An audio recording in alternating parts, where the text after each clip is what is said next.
Hello friends, welcome to Tales Haven. I hope you find my story videos interesting and engaging. Kindly subscribe to my YouTube channel. Thank you as you do so. Sit back, relax as we dive into the story. In the peaceful little town of Rosehill, everyone knew Pastor David Mitchell. His church, New Light Ministries, sat right at the heart of the town, its white cross shining high above the roof like a lighthouse. Every Sunday morning, the church parking lot overflowed with cars. Families dressed in their best clothes. Children ran around with Bibles tucked under their arms.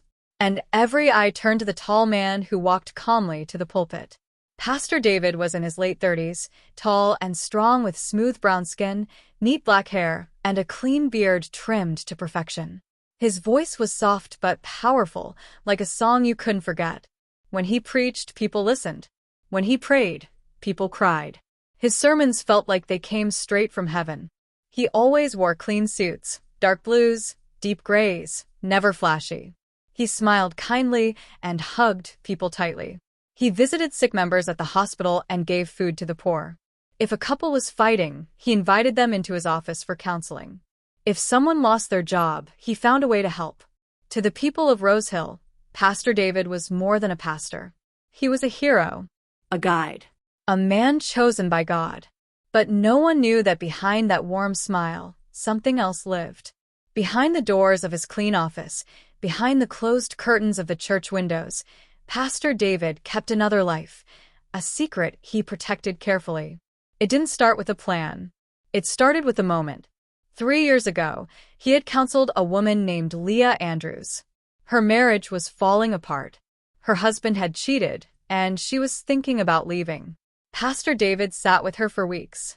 He listened to every tear-filled word, every broken memory. He prayed with her. He told her she was still worthy of love. One evening, she stayed after Bible study.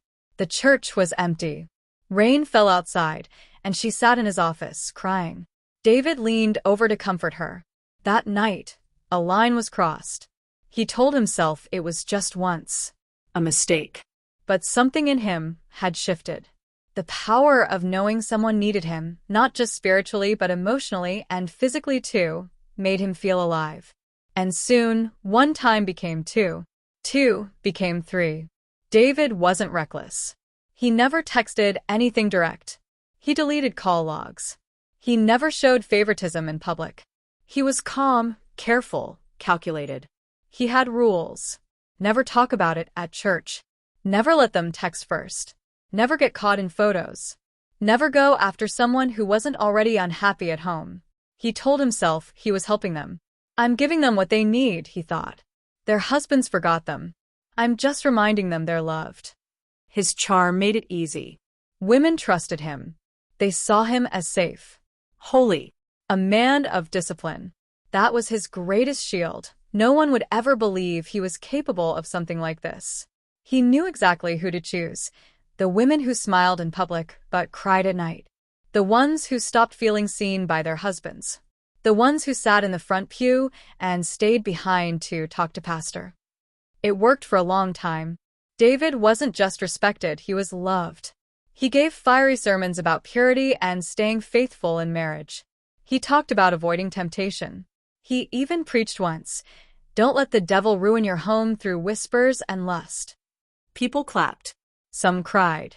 Ironically, some of the very women who clapped the loudest were already part of his secret. Even the husbands liked him. They shook his hand.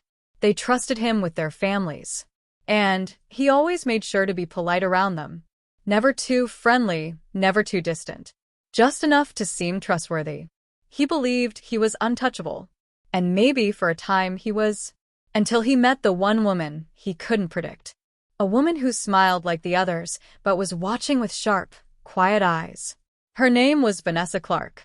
She walked into New Light Ministries one bright Sunday morning, wearing a long beige dress, gold earrings, and a quiet smile. She sat beside her husband, Detective Jordan Clark, right in the 3rd row from the front. People noticed her right away, tall, beautiful, with skin like smooth caramel and sharp, thoughtful eyes that seemed to watch everything without saying much. She wasn't loud. She didn't shout amen or raise her hands, but she listened closely. Pastor David noticed her too. At first, it was just curiosity. She was new. He made a mental note to greet her after service like he did with all visitors. But as the weeks passed, something about Vanessa lingered in his thoughts longer than it should have.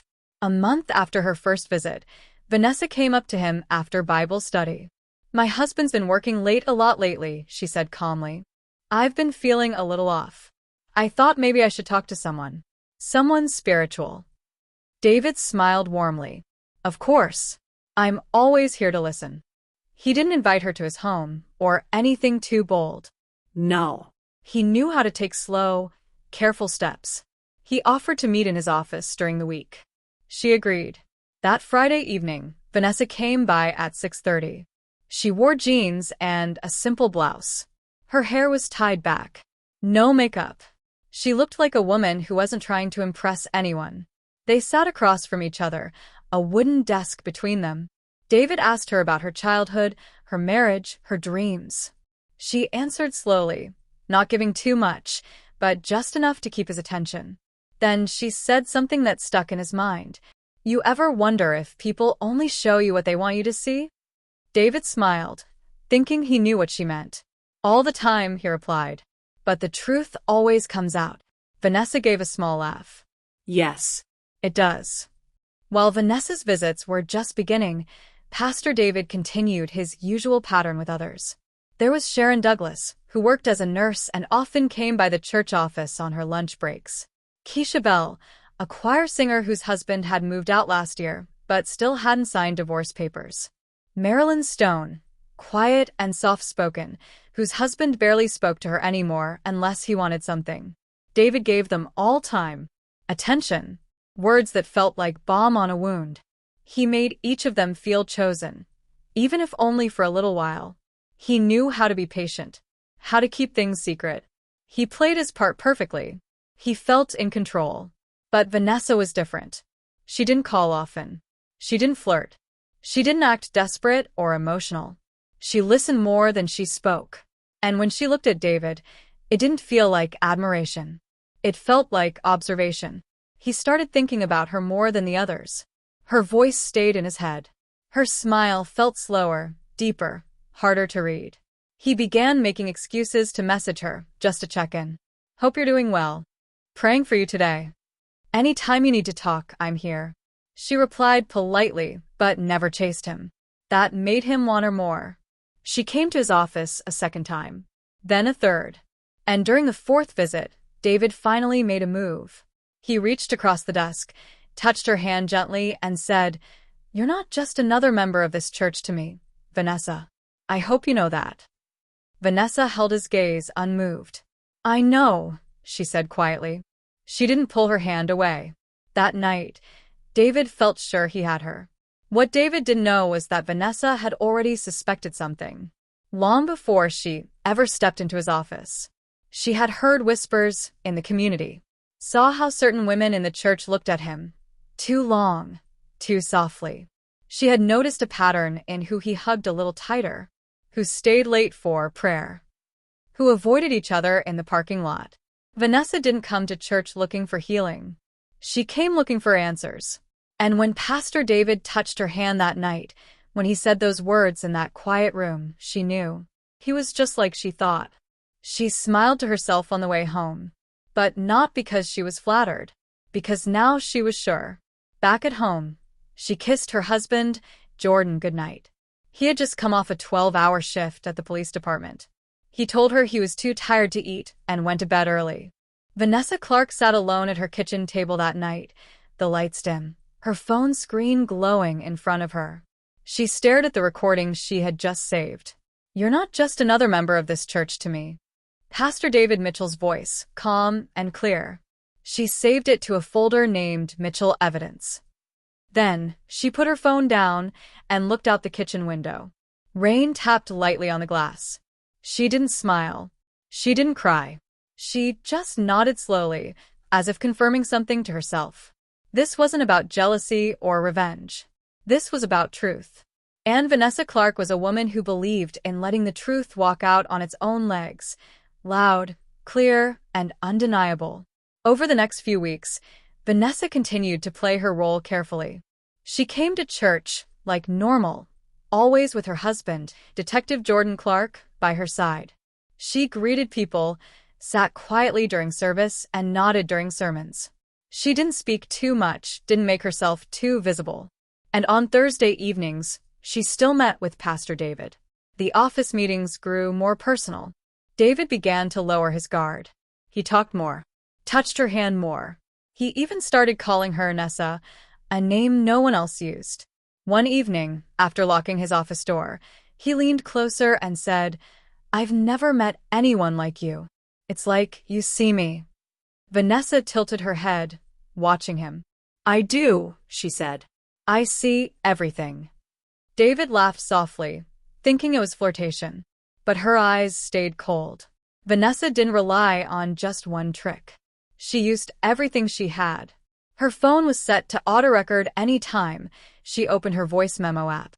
She kept a Bluetooth microphone hidden in her purse. She took silent photos whenever David parked near her home.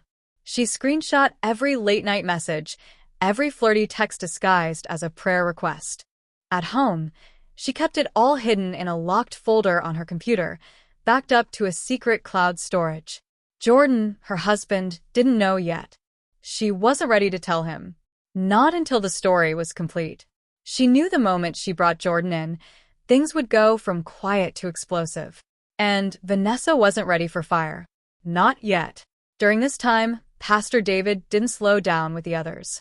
He kept seeing Sharon, Keisha, and Marilyn, each one thinking she was the only one special to him.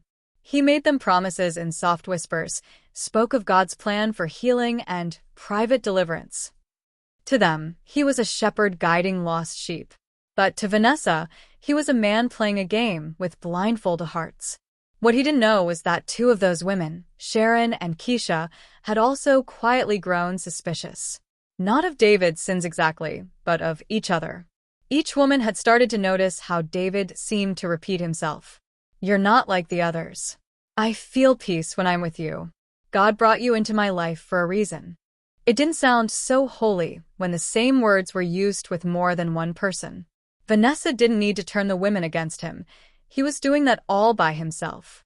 Pastor David started to feel something change, but he couldn't explain it. Vanessa wasn't acting like the others had.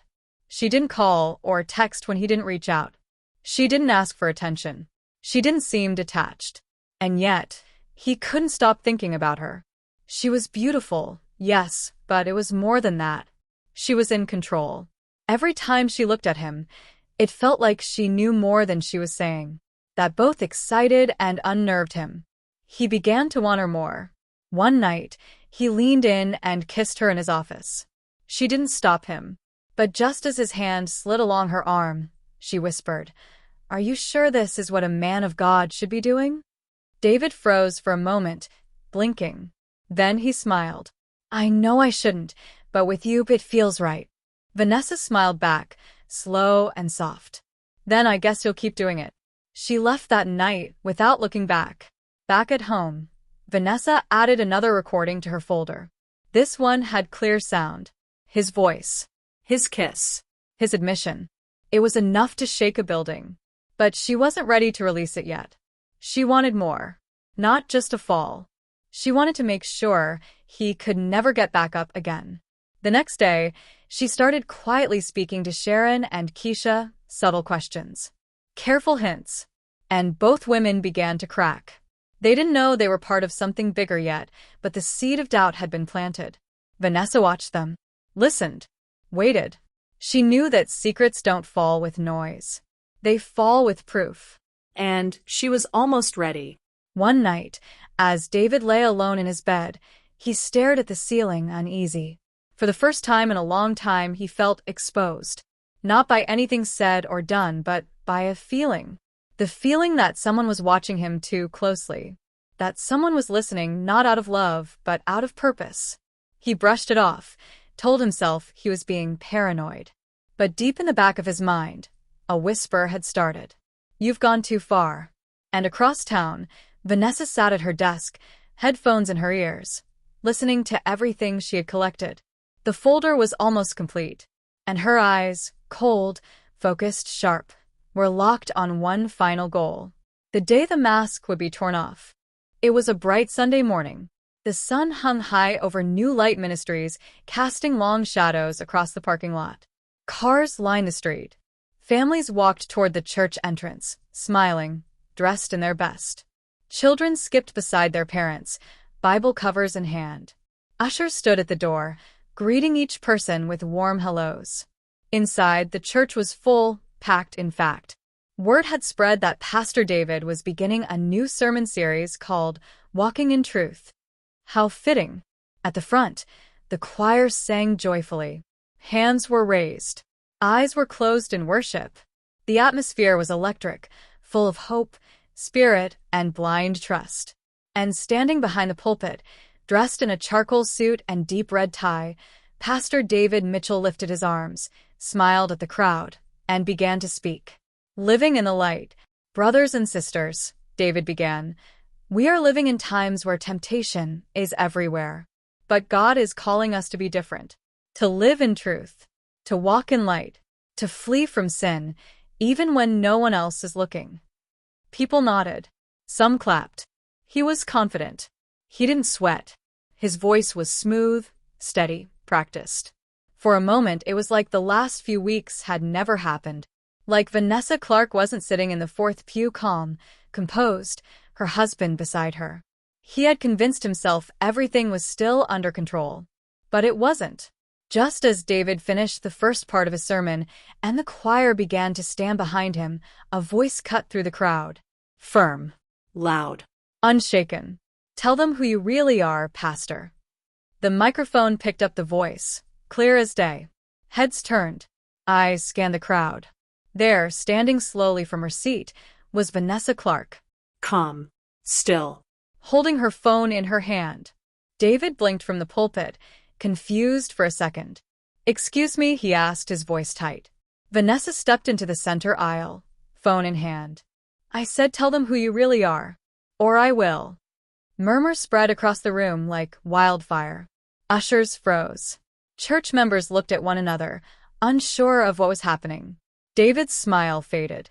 Vanessa, let's talk privately, he said, reaching for control. But she was already holding up her phone. And then she pressed play. You're not just another member of this church to me. I know I shouldn't, but with you it feels right. You make me feel alive. No one else knows, and they never will. It was his voice. Clear. Personal. Intimate. Broadcast over the church's sound system. The room went silent. You could hear breathing. You could hear hearts breaking. Then Vanessa looked around the room, slowly. He said those things to me, she said, eyes steady. He's said similar things to other women here too. I'm not the first. I just decided to be the last.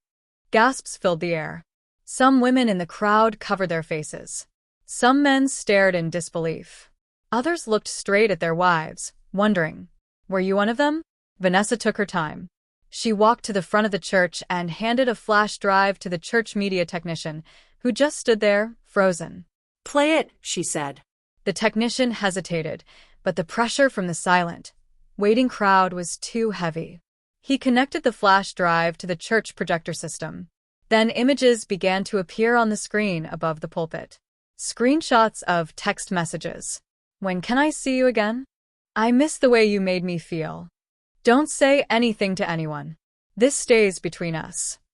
Photos of David's car, parked behind the homes of several married women, each picture stamped with dates and times. Even audio clips, short, sharp, undeniable. The church sat in stunned silence. Pastor David didn't move. His hands were clenched at his sides. His mouth opened, but no words came out. A deep voice suddenly rose from the back. Jordan Clark, Vanessa's husband, stepped forward. Now you all know, he said calmly. This man didn't just cheat the women in this church. He lied to all of us. To every husband who trusted him. To every child who looked up to him. To every person who gave offerings, who cried during his sermons. David tried to speak, but Jordan raised a hand. Don't, he said. We're not here for your lies anymore." And just like that, the spell was broken. The choir quietly stepped off the stage. The musicians put down their instruments. One of the elders walked up, gently took the microphone from David's hand, and turned it off. David stood alone, no longer the shepherd, no longer the hero. He looked out at the crowd, and for the first time in years, no one looked back with admiration. Only silence, shock, and quiet betrayal. People began to leave. Slowly, quietly. Some crying, some angry, some shaking their heads in disbelief. Wives avoided their husbands' eyes. Husbands whispered among themselves. Friends no longer knew what to say. Elders gathered at the side of the stage, already whispering about what to do next. Vanessa simply walked back to her seat. She picked up her purse, took Jordan's hand, and together they walked out of the building. Not in victory, but in truth. The sun was still shining over Rose Hill, but something had changed. That Sunday afternoon, New Light Ministries stood quiet for the first time in years. No music, no laughter, no one standing outside to chat after service. Just silence. As the last few cars pulled away from the parking lot, the building that once felt full of faith and light now felt like a shell, empty, heavy, hollow. Inside, the pulpit stood untouched. No one wanted to go near it. No one wanted to stand where a lie had lived for so long. The news spread through town fast. At grocery stores, gas stations, barbershops, and hair salons, people whispered the same words. "Did you hear what happened at New Light?" They played recordings in the middle of church. It was David Mitchell. "I can't believe it.